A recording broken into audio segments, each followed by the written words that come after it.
Peço desculpa de interromper, Sim, não é só espanhol. Aliás, quando aqui há 2 ou 3 meses atrás houve aquelas grandes manifestações contra os caminhões de leite espanhóis que chegavam aqui até perto de Vila do Conde, é que esse leite já não veio, pelo menos pela informação que eu tenho, já não veio só de Espanha, não é? Espanha não tem produção... Nem sequer é de Espanha, já vem de muito mais longe. Sim, Espanha não tem produção que chegue para o consumo do próprio país. Espanha é um importador de França, por exemplo, e podia ser para nós portugueses, se nos organizássemos em termos de oferta, um mercado para escoar a produção que nós temos cá mais, porque nós temos. E daí vem a tal questão que estávamos há pouco a referir, da importância que existe por parte do nosso governo em organizar toda a fileira, que vai desde o produtor, desde as cooperativas e das indústrias, desde a própria distribuição, e com a participação dos próprios representantes do governo, que foi o que fez o governo, novamente, a título de exemplo, o governo da Galiza, que fez em julho. Se virmos todas as notícias que temos sobre este problema, o único país onde são apresentadas condições, um sinal de otimismo e uma perspectiva de que não existe essa crise é a Espanha.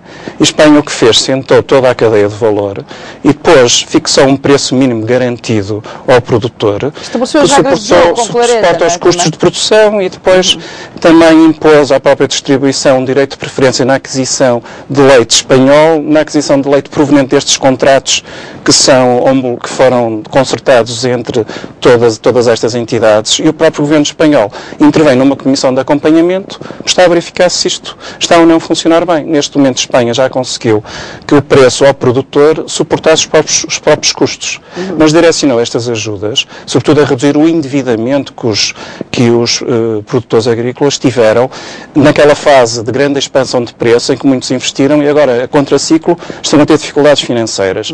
E, portanto, Espanha está a canalizar os tais apoios que tem, na Galiza 12 milhões de euros, não é assim muito, mas está a utilizá-los para reduzir esse endividamento. Portanto, não está a atuar... Está, de facto, a pôr as regras do jogo, claro, Paulo Pereira. Portanto, está a funcionar de uma maneira diferente das nossas. E passávamos agora para o segundo tema. Diga, relativamente a isto. Concluir isto... Passávamos para o Ministro da Agricultura, está claro? Claro, a questão que se põe aqui é para que é que serve o Ministério da Agricultura? Pronto. Portanto, essa questão é... Quanto a mim, qualquer Ministério, e especificamente o Ministério da Agricultura, porque estamos a lidar primeiro como um setor estratégico para qualquer país, que é a agricultura. Naturalmente, setor primeiro. E depois, digamos, porque as empresas são muito pequenas e com poucos recursos económicos e intelectuais, o Ministério da Agricultura tem que ir para a frente, tem que ir mobilizar, tem que ser ativo e não tem que ser uma burocracia inútil ou pouco útil que só serve para gastar o dinheiro do orçamento. Portanto, o Ministério da Agricultura, até agora, a apreciação que eu tenho, e que é mais ou menos, eu penso que a apreciação que se tem pelo país, é que o Ministério da Agricultura é um ministério passivo que não define estratégias, não tem capacidade de inovação. Portanto, já agora vamos pegar no segundo tema de hoje. Será, portanto, na vossa opinião, ou não, pergunto, um dos ministros, a sair do anterior governo, com a possibilidade de entrar neste novo governo que Sócrates está agora a formar. Portanto, e passávamos então para a formação do novo governo e começava por si, Paulo Pereira. Sim, claramente, digamos. Quais são os setores mais, digamos, onde poderá haver maiores mudanças? Portanto, a agricultura precisa de um novo ministro e precisa de uma nova ideia, de uma nova identidade para a agricultura portuguesa. Portanto, precisa deixar de ter esta ideia do papão de Bruxelas. Bruxelas pode definir as macro-regras, as grandes regras de jogo, mas cada país tem a obrigação de se aliar aos seus cidadãos, às suas empresas. Nós não devemos estar preocupados com os agricultores, o governo português tem que estar preocupado com os agricultores portugueses. Claro. E, portanto, este ministro era, se calhar até uma pessoa muito competente, até pode ser simpático, mas, é um ministro inútil, não tem capacidade de iniciativa. É sempre ultrapassado pelos acontecimentos. E o que nós precisamos é de ministros que estejam à frente dos acontecimentos, que liderem e que levem o país num desenvolvimento económico e de produção. Nós precisamos de produzir.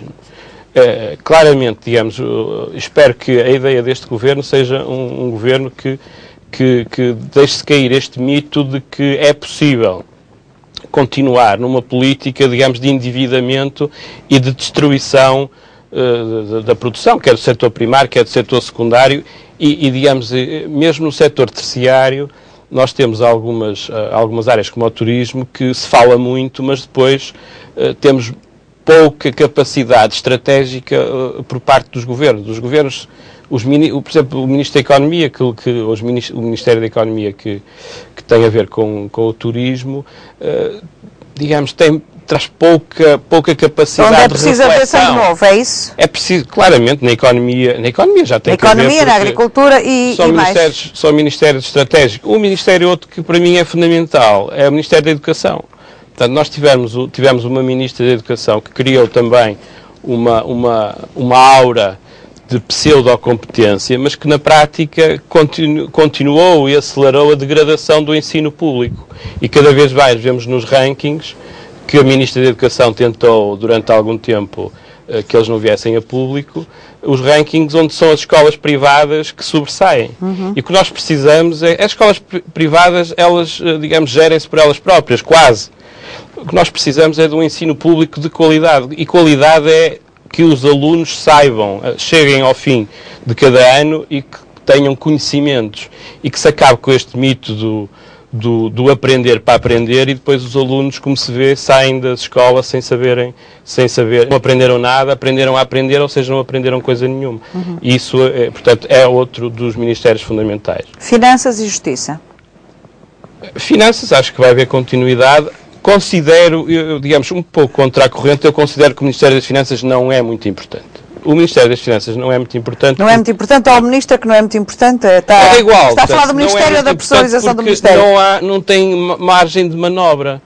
Portanto, enquanto na educação é possível estragar, como a Ministra fez, enquanto que na agricultura é possível não fazer nada, digamos, de relevante, como este Ministro fez, e noutros ministérios, nas finanças é muito difícil estragar. Porque nós estamos espartilhados por balizas da União Europeia e por balizas do mercado financeiro. E, portanto, o Ministro das Finanças, se continuar a ser este, acho que fica bem, penso que vai continuar com alguma reforma tímida da administração pública e vamos seguir mais ou menos neste caminho. Ferraz Alves, quais são os ministérios que, no seu entender, devem à partida mudar? Quer dizer, vão mudar todos à partida, não é? Mas de qualquer das maneiras, relativamente ao governo cessante e ao governo que vai tomar posse em breve, quais são as pastas que, já agora, por um momento, se fosse Primeiro-Ministro, que mudava rapidamente? Ou como apetece-me dizer, como se dizia em Macau, em quem se dava uma vassourada? Eu aí não tenho dúvidas. Portanto, estamos a falar da questão das obras públicas, dos transportes, toda esta problemática que temos no país, total desinvestimento e abandono das linhas ferroviárias. Ainda hoje podemos ler mais uma notícia sobre isso, em que se deixa tudo ao abandono, mais 230 e tal quilómetros que estão neste momento que foram desativados, sem se dizer nada. Figueira da Foz, por exemplo, há uma linha, portanto, que tem a ver com a Figueira da Foz e digamos, o conjunto de todas estas linhas aqui do Norte, que já totalizam os estádios. Aquelas linhas centrais, as outras linhas estão completamente a ser abandonadas, é isso que me está a dizer também. Exatamente, na zona centro do país. Mas há aqui uma questão que eu gostaria de referir o seguinte. Eu, por exemplo, não sou tão crítico em relação ao Ministro da Agricultura. Eu acho que ele não só foi liderar nem mobilizar. Quando eu leio o que ele diz, no meio de toda esta discussão do leite, faz sentido o que é referido por ele, mas o Ministro não conseguiu ter, quer a máquina administrativa do Estado com ele, porque foi onde foram feitos os maiores investimentos, quando foram metidas poupanças, e agora o Ministro está a pagar aquilo que eu muitas vezes refiro, que é a questão da administração pública, do peso da máquina, e parece-me claramente que aí é que devia haver um Ministério fortemente empenhado em controlar o que é que a administração pública faz. Quanto é que se gasta? Para onde é que vai dinheiro dos nossos impostos em termos de administração pública? Isso a própria administração pública operacionalizar decisões políticas dos ministérios. Porque nós, por exemplo, nesta questão das obras públicas, o que ouvimos da senhora Secretária de Estado e mesmo do Ministro das Obras Públicas é que há intenção de investir, por exemplo, nas próprias linhas ferroviárias. Mas depois a própria Refer